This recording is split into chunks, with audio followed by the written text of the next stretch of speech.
యుద్ధ వాతావరణ నేపథ్యంలో ఆంధ్రప్రదేశ్లో కమర్షియల్ సిలిండర్ల కొరత ఏర్పడింది. దానికి సంబంధించి మనతో మాట్లాడేందుకు స్టార్ హోటల్స్ అసోసియేషన్ ప్రెసిడెంట్ స్వామి ఉన్నారు. సార్ చెప్పండి, ఇటు ఆంధ్రప్రదేశ్లో చూసుకుంటే అంటే విజయవాడతో పాటు ఆంధ్రప్రదేశ్లో ప్రధాన నగరాల్లో ఈ కమర్షియల్ సిలిండర్ల కొరత ఏర్పడిందంటారా?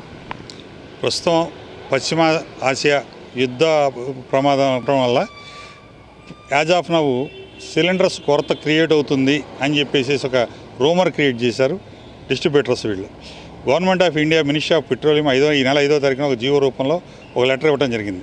జాగ్రత్తగా డీల్ చేయండి, రెసిడెన్షియల్ పర్పస్లో ఎవరికి ఇబ్బంది లేకుండా కమర్షియల్ కొద్దిగా జాగ్రత్తగా చూస్ చేయండి అన్నారు తప్ప ఎవరికి ఆపద్దు అనేది చెప్పలే. కానీ గవర్నమెంట్ ఆఫ్ ఇండియా రూల్స్ ప్రకారం మాకు ఫర్ ఎగ్జాంపుల్ ఒక రెస్టారెంట్కి 15 సిలిండర్స్ అవసరం అయితే దాంట్లో 7-8 సిలిండర్స్ 50% 60% వరకు ఇప్పుడు సప్లై ఇస్తున్నారు. రాబోయే ఒక 1 వీక్లో బాగా మేజర్ ఇష్యూ అవుతుంది అనే ఉద్దేశంతో ఈ రోజున government of India all India hotels వాళ్ళు సెంట్రల్ పెట్రోలియం మినిస్టర్ పూరి గారిని కలవడం జరుగుతుంది. ఈ రోజున రిప్రజెంటేషన్ ఇవ్వడం జరుగుతుంది. దాన్ని దృష్టిలో పెట్టుకొని కర్ణాటక, తమిళనాడులో ఈరోజు బంద్ అనౌన్స్ చేశారు హోటల్ ఇండస్ట్రీస్. మిగతా మన రాష్ట్రంలో కూడా అనుకున్నంత తక్కువ ముందుగానే మనకు సప్లై విషయంలో అంత తేడా లేదు. కాబట్టి మేము రాష్ట్ర ముఖ్యమంత్రి గారికి ఒక ఎన్ఫోర్స్మెంట్ టీంని, విజిలెన్స్ టీంని దీన్ని దించండి, బ్లాక్ మార్కెట్ని అరికట్టండి. రాష్ట్ర వ్యాప్తంగా విజయవాడ కాదు, డిఫరెంట్ ఏరియాల్లో ఉన్నాయి, కాకినాడ, రాజమండ్రి, ఎక్కడెక్కడో డిఫరెంట్ తిరుపతి ఏరియాలో ఉంది. కాబట్టి దాన్ని ఎక్కడ ఇబ్బంది లేకుండా బ్లాక్ మార్కెట్ని అరికట్టండి, ఎన్ఫోర్స్మెంట్ వింగ్ని పెట్టండి, విజిలెన్స్ వింగ్ని పెట్టండి అని చెప్పి ఒక రిప్రజెంటేషన్ రూపంలో మేము గౌరవ ముఖ్యమంత్రి గారికి మరియు సివిల్ సప్లైస్ మినిస్టర్ ఎండీ గారికి కూడా రిప్రజెంటేషన్ ఇవ్వడం జరుగుతుందండి. అంటే విజయవాడలో చూసుకుంటే ప్రతిరోజు కూడా ఎన్ని సిలిండర్లు కమర్షియల్ సిలిండర్ అవసరం ఉంటుంది? ప్రస్తుతం ఎన్ని సిలిండర్లు మీకు డిస్ట్రిబ్యూషన్ చేస్తున్నారు? ప్రజెంట్గా విజయవాడలో ఒక 250 నుంచి 300 వరకు రెస్టారెంట్స్ ఉన్నాయండి. పెద్ద హోటల్స్ 1 స్టార్ నుంచి, సింగిల్ స్టార్ నుంచి 5 స్టార్ హోటల్స్ వరకు, 5 స్టార్ హోటల్స్కి సిఎన్జీ వాడతాం మేము. పెద్ద హోటల్స్ వరకు దీన్ని ప్రాసెస్లో ఉంది. ఒక్కోదానికి 15-20 సిలిండర్లు అవసరం ఉంటుంది. దాన్ని దృష్టిలో పెట్టుకొని సప్లై కూడా ఉంటేనే రెస్టారెంట్స్కి ప్రతి ఒడు దీని మీద ఆధారపడి ఉంటారు. కాబట్టి ఏమాత్రం కొరత ఏర్పడినా స్టాఫ్ ఎక్కడెక్కడ ఆగిపోవడం జరుగుతుంది. కొన్ని లక్షల కుటుంబాలు రోడ్డు మీదకి పట్టడానికి ఆస్కారం ఉంది.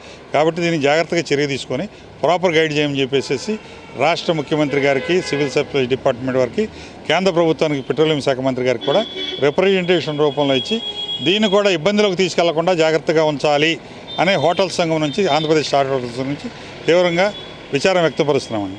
అంటే రాబోయే రోజుల్లో యుద్ధ తీవ్రత పెరిగితే కనుక ఈ సిలిండర్ల కొరత, ఇప్పటికే కమర్షియల్ సిలిండర్లు ఆఫ్ చేయమని కూడా ఒకటి నోటీస్ జారీ చేశారు.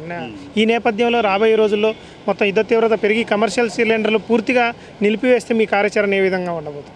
నిలిపివేస్తుందని మేము అనుకోవట్లేదండి. జస్ట్ ఒక 50% 60%కి తీసుకెళ్తారని ఆలోచన ఉంది.